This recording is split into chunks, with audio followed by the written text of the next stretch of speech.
Hello guys, welcome to our YouTube channel study with M. आज मैं आप सभी के लिए काफ़ी इंपॉर्टेंट वीडियो लेके आई हूँ। तो देखिए, आपके आगामी उत्तराखंड पुलिस के एग्ज़ाम के रिगार्डिंग आज मैं आप सभी के लिए इंपॉर्टेंट क्लास लेके आई हूँ और ये क्लास आपके अदर उत्तराखंड एग्ज़ाम के लिए भी इंपॉर्टेंट रहेगी। तो आप सभी लोग हमारी इस क्लास में स्टार्टिंग से लेकर एंड तक बने रहें।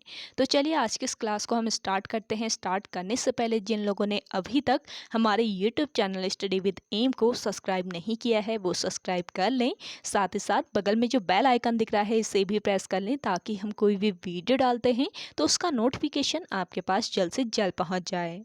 आप सभी लोग हमारे टेलीग्राम चैनल को भी ज्वाइन कर सकते हैं। अराउंड 6.7 के यहाँ पे ग्रुप मेंबर्स हो चुके हैं। सुबह 10 बजे और शाम 8 बजे यहाँ पे क्विज का आयोजन भी कराया जाता है। इसके अलावा अदर इम्पॉर्टेंट अपडेट्स पीडीएफ्स यहीं पे शेयर की जाती हैं। लिंक आपको इसका डिस्क्रिप्शन बॉक्स में मिल जाएगा। बढ़ते हैं आज की वीडियो की ओर। इस सीरीज का पहला क्वेश्चन है, जागेश्वर अथवा नागेश का मंदिर कहाँ स्थित है। देखिए, जागेश्वर अथवा नागेश का जो मंदिर है ये आपके अल्मोड़ा जनपद में स्थित है। ऑप्शन बी इस क्वेश्चन का करेक्ट आंसर है। जागेश्वर धाम अल्मोड़ा जिले में 124 छोटे बड़े मंदिरों का समूह है और यह धाम केदारनाथ शैली में बना है। आपसे पूछा जाए कि जो आपका जागेश्वर धाम है वो किस शैली में बना है, तो किस शैली में? केदारनाथ शैली में यह धाम बना है, जो कि किस नदी के तट पर स्थित है? जाट गंगा नदी के तट पर यह धाम स्थित है। देखिए, जागेश्वर धाम राज्य का सबसे बड़ा मंदिर समूह है और इस धाम के मंदिर 7वीं से लेकर 12वीं शताब्दी के मध्य बनाए गए हैं। और जागेश्वर को पुराणों में क्या कहा गया है ये भी आपसे पूछा जा सकता है। तो देखिए, जागेश्वर को पुराणों में हाटकेश्वर या फिर नागेश्वर कहा गया है। और इन मंदिरों का निर्माण किसके द्वारा किया गया? इन मंदिरों का निर्माण किया गया कत्यूरी राजा शालीवाहन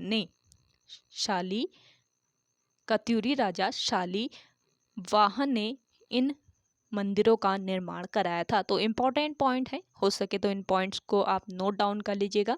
और जागेश्वर धाम को राज्य का 5वां धाम माना जाता है। जागेश्वर के पुरातत्व पर शोध ग्रंथ किसने लिखा? आपसे पूछा जाए कि बताएं जागेश्वर के पुरातत्व पर शोध ग्रंथ किसने लिखा है, तो किसने लिखा? माहेश्वर प्रसाद जोशी ने। और वर्ष 1914 ईस्वी में जागेश्वर मंदिर कमेटी बनी थी। अगला क्वेश्चन देखिएगा, ललित शूरदेव किस वंश का राजा था? देखिए, ललित शूरदेव था किस वंश का? कत्यूरी वंश का। ऑप्शन सी आपका यहाँ पे राइट आंसर है। ललित शूरदेव लगभग 832 ईस्वी में सिंहासन पर बैठा और ललित शूरदेव के शासन के 21वें व 22वें वर्ष के 2 ताम्रपत्र प्राप्त हुए। और देखिए, ललित शूरदेव को पांडुकेश्वर ताम्रपत्र में मग्न धरती उद्धार के लिए बरावतार के समान बताया गया है। और देखिए, ललित शूरदेव जो था ये सबसे प्रतापी शासक था और सर्वाधिक ताम्रपत्र भी किसके प्राप्त हुए हैं? ललित शूरदेव के ही प्राप्त हुए हैं। और इसकी 2 पत्नियां थी जिसका नाम था, एक का नाम था लया देवी था एक का नाम, दूसरा का नाम था श्यामा देवी। तो 2 पत्नियां थी ललित शूरदेव की। और जो श्यामा देवी ने बैजनाथ में नारायण मंदिर बनवाया था। अगर आपसे पूछा जाए कि बैजनाथ में नारायण मंदिर जो है इसका निर्माण किसने किया था, तो किसने किया था? श्यामा देवी, जो कि ललित शूरदेव की पत्नी थी। अगला क्वेश्चन देखिएगा, आदिगुरु जगत गुरु शंकराचार्य ने केदारनाथ में कब शरीर त्यागा? देखिए, जगत गुरु या फिर आदि गुरु शंकराचार्य जो थे इन्होंने केदारनाथ में अपना देह त्याग दिया और कब त्यागा? 820 ईस्वी में। ऑप्शन बी यहाँ पे आपका करेक्ट आंसर है। नेक्स्ट क्वेश्चन देखिए, निम्न में से नेताजी सुभाष चंद्र बोस ने आजाद हिंद फौज के कर्नल पद पर प्रतिष्ठित किया था। तो आपको बताना है कि निम्न में से नेताजी सुभाष चंद्र बोस ने आजाद हिंद फौज के कर्नल पद पर किसको प्रतिष्ठित किया था? तो इसका राइट आंसर है किसको? पितृशरण रतूड़ी को। ऑप्शन बी आपका यहाँ पे राइट आंसर हो जाएगा। देखिए, यूनिक क्वेश्चन है एकदम, तो एंड तक जरूर फॉलो कीजिएगा आप सभी लोग इस क्लास को। और काफ़ी महत्वपूर्ण ये क्लास है आपके आगामी उत्तराखंड पुलिस के एग्ज़ाम के लिए। आप सभी को आज की ये क्लास कैसी लग रही है कमेंट सेक्शन में कमेंट करके ज़रूर बताएं। अगला देखिएगा, त्रिवेणी मंदिर कहाँ पर स्थित है? देखिए त्रिवेणी जो मंदिर है आपके कहाँ पर स्थित है? ऋषिकेश में स्थित है। ऑप्शन ए इस क्वेश्चन का बिल्कुल करेक्ट आंसर है। ऋषिकेश में त्रिवेणी घाट में 3 नदियों का संगम माना जाता है और यहीं पर त्रिवेणी मंदिर भी स्थित है। और देखिए ऋषिकेश जो है आपका देहरादून का एक उपनगर है जो कि गंगा व चंद्रभागा नदियों के संगम पर स्थित है। और केदार खंड में ऋषिकेश को क्या कहा गया है? कुब्जा मृग। कुब्जा मृग इसको कहा गया है केदार खंड में। ऋषिकेश को संत नगरी व विश्व योग की राजधानी भी कहा जाता है। और केंद्र सरकार ने ऋषिकेश और इसके अलावा हरिद्वार को भारत के पहले जुड़वा राष्ट्रीय विरासत शहरों का खिताब दिया है। और ऋषिकेश नगर निगम अक्टूबर 2017 में बना। और ऋषिकेश नगर निगम की प्रथम जो महापौर थी वो कौन थी? अनीता ममगाई थी। तो आप सभी लोग इन इम्पोर्टेंट पॉइंट्स को ध्यान में जरूर रखिएगा। एक क्वेश्चन के साथ आपको बहुत सारे यहाँ पे पॉइंट बताए जा रहे हैं जो कि काफ़ी महत्वपूर्ण है आपके आगामी उत्तराखंड पुलिस के एग्जाम के लिए। चलिए अगला है आपका, मेघनाद के वध के पश्चात पाप शमन के लिए लक्ष्मण ने कहाँ तपस्या की थी? देखिए मेघनाद के वध के पश्चात पाप शमन के लिए लक्ष्मण ने कहाँ पर तपस्या की थी? हेमकुंड में। ऑप्शन डी यहाँ पे आपका राइट आंसर है। अगला देखिए, बालेश्वर थल मंदिर में प्रतिवर्ष कौन सा मेला लगता है? देखिए बालेश्वर थल मंदिर में प्रतिवर्ष किस मेले का आयोजन किया जाता है? ये मेला है थल मेला। ऑप्शन बी यहाँ पे आपका राइट आंसर है। देखिए थल मेले की जो शुरुआत है ये पिथौरागढ़ में 13 अप्रैल 1940 को हुई थी। थल मेले की शुरुआत कब हुई थी? 13 अप्रैल 1940 को हुई थी। और थल मेला जलियांवाला बाग दिवस के दिन मनाया जाता है। तो कहाँ पर थल मेले का आयोजन कहाँ पर किस जनपद में होता है पूछा जाए तो कौन सा ये जनपद है? पिथौरागढ़ जनपद। पिथौरागढ़ जनपद में इसकी शुरुआत हुई थी। अगला देखिएगा, कौन से गीत में धर्म अर्थ काम और मोक्ष की भावना भी विदित रहती है? तो कौन से ये गीत हैं? ये हैं आपके चौफला गीत जिसमें धर्म अर्थ काम और मोक्ष की भावना विदित रहती है। ऑप्शन सी बिल्कुल करेक्ट आंसर है। देखिए चौफला गीत प्रेम या प्रणय गीत है। स्त्री व पुरुष का ये सामूहिक गीत है, ये ध्यान रखेंगे। यह गीत स्त्री व पुरुष का सामूहिक गीत है। तथा छपेली और लामण गीत एक प्रेम या प्रेयण गीत है, ये भी ध्यान रखेंगे। आपके छपेली और लामण गीत जो हैं ये भी आपके प्रेम या प्रणय गीत हैं। अगला क्वेश्चन देखिएगा, धागुला नामक आभूषण जो कि चांदी का बना होता है पहना जाता है। देखिए धागुला नामक आभूषण चांदी का बना होता है। एक पॉइंट तो आपका क्वेश्चन में ही हो गया। दूसरा आपको बताना है यह किस अंग पर पहना जाता है तो इसका राइट आंसर हो जाएगा हाथ में। धागुला पहना जाता है हाथ में। ऑप्शन सी बिल्कुल राइट आंसर हो जाएगा। अगला क्वेश्चन देखिएगा, जागेश्वर मंदिर में मिली लकुलिश की 2 मूर्तियों को कौन सी शताब्दी का माना जाता है? देखिए जागेश्वर मंदिर में मिली है लकुलिश की 2 मूर्तियां और इनको किस शताब्दी का माना जाता है? इनको 11वीं शताब्दी का माना जाता है। ऑप्शन बी आपका यहाँ पे करेक्ट आंसर है। जागेश्वर धाम में दक्षिण मुखी हनुमान मंदिर और लकुलिश मंदिर स्थित है जिन्हें 11वीं शताब्दी का माना जाता है, इन मंदिरों में जो स्थित मूर्तियां हैं। अगला देखिएगा, निम्न में से कहाँ गांधी जी ने 1928 में 3 दिन बिताए थे? देखिए वर्ष 1928 में गांधी जी ने 3 दिन कहाँ पर ताड़ी खेत में बिताए थे? ऑप्शन सी आपका यहाँ पे राइट आंसर हो जाएगा। और ताड़ी खेत आपके रानी खेत से कुछ ही दूरी पर स्थित है। अगला देखिएगा, निम्न में से कौन सा स्थान तराई क्षेत्र में स्थित नहीं है? आपको बताना है तराई क्षेत्र में कौन सा स्थान नहीं है। काशीपुर, गदरपुर, देहरादून या फिर रुद्रपुर। तो इसका राइट आंसर हो जाएगा देहरादून। तराई क्षेत्र में आपके काशीपुर आता है, गदरपुर और रुद्रपुर। तो इस क्वेश्चन का राइट आंसर हो जाएगा देहरादून। देखिए देहरादून जिला शिवालिक व मध्य हिमालय के बीच दून घाटी में बसा है। किस घाटी में देहरादून बसा है पूछा जाए तो किस घाटी में? दून घाटी में ये बसा हुआ है। देहरादून जिला 2 मुख्य भागों में बटा है जिसमें एक दून घाटी व दूसरा पहाड़ी पर बसा जौनसार भाबर क्षेत्र है। तो तराई क्षेत्र के अंतर्गत नहीं आता है क्योंकि इस जिले के अंतर्गत दून घाटी और दूसरा पहाड़ी क्षेत्र भी यहाँ पर बसा हुआ है। और देहरादून राज्य का पश्चिमी जिला है, ये ध्यान रखेंगे। पश्चिमी जिला पूछा जाए तो कौन सा जिला है? देहरादून जिला है। और इस जनपद की जो सीमाएं हैं वो कितने राज्यों से? 2 राज्यों से मिलती है। पहला मिलती है हिमाचल प्रदेश और दूसरा उत्तर प्रदेश। तो 2 राज्यों से इसकी सीमाएं मिलती है देहरादून की। और शिवालिक और मध्य हिमालय के बीच 24 से 32 किलोमीटर चौड़ी एवं 350 से 700 मीटर ऊंचे फैले चौरस व क्षैतिज घाटियों को क्या कहा जाता है? दून क्षेत्र कहा जाता है। और देहरादून राज्य का सबसे बड़ा दून है जो कि लगभग 75 किलोमीटर लंबा फैला हुआ है। चलिए अगला है आपका, उत्तराखंड में निम्न में किस प्रकार के मंदिर पाए जाते हैं?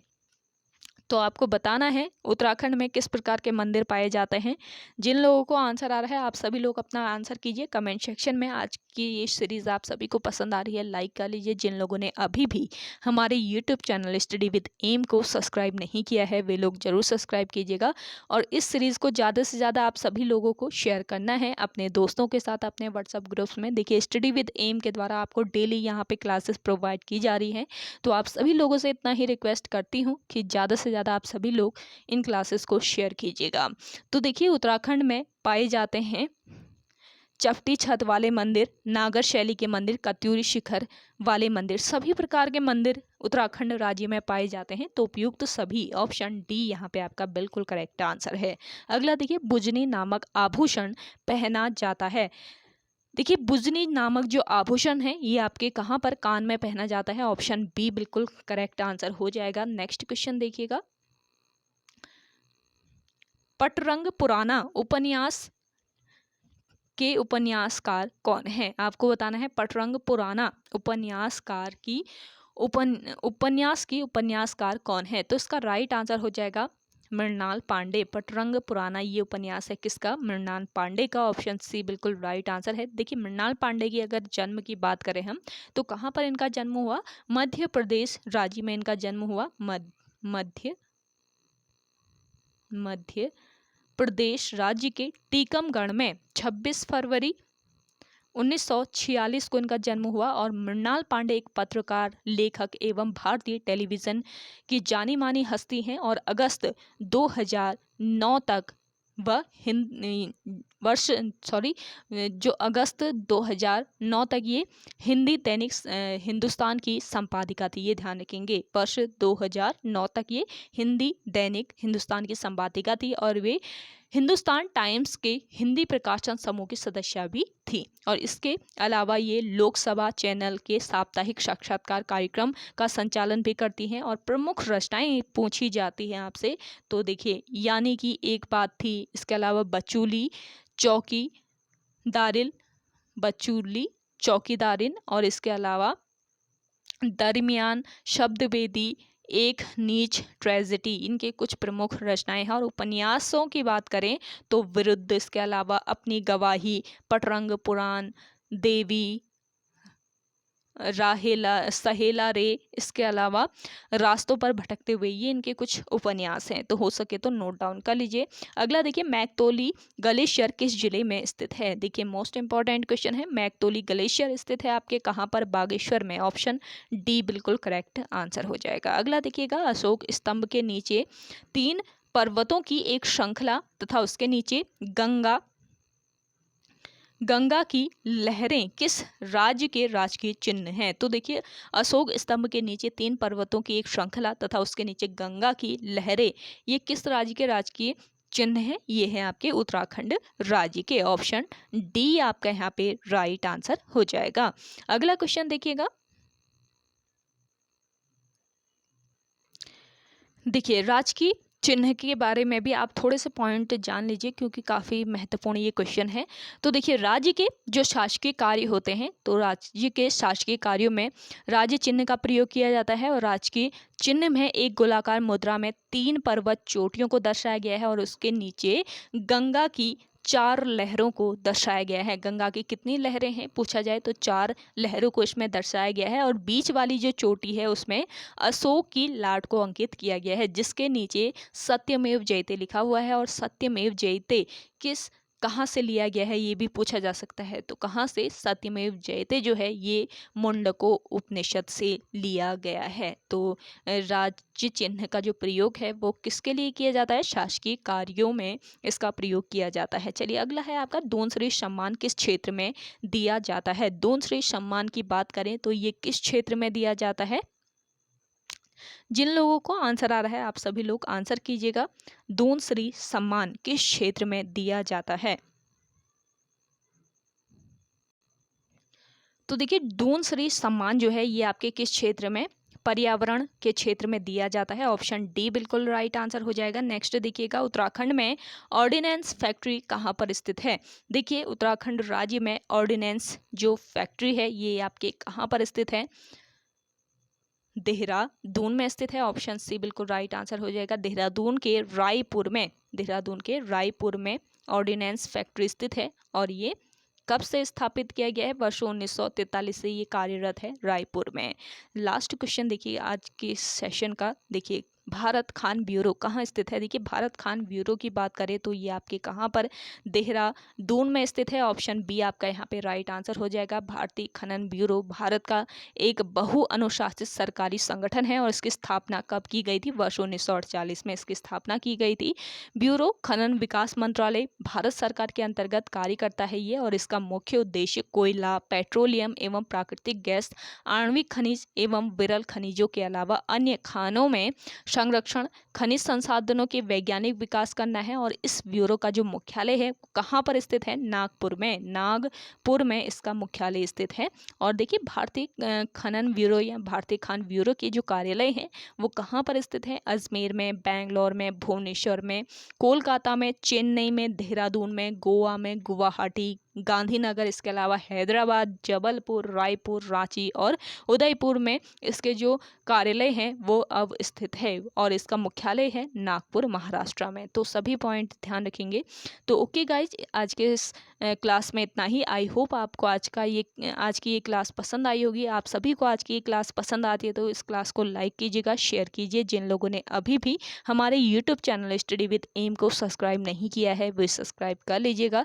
चलिए मिलते हैं एक नई इंटरेस्टिंग वीडियोस के साथ, तब तक के लिए धन्यवाद।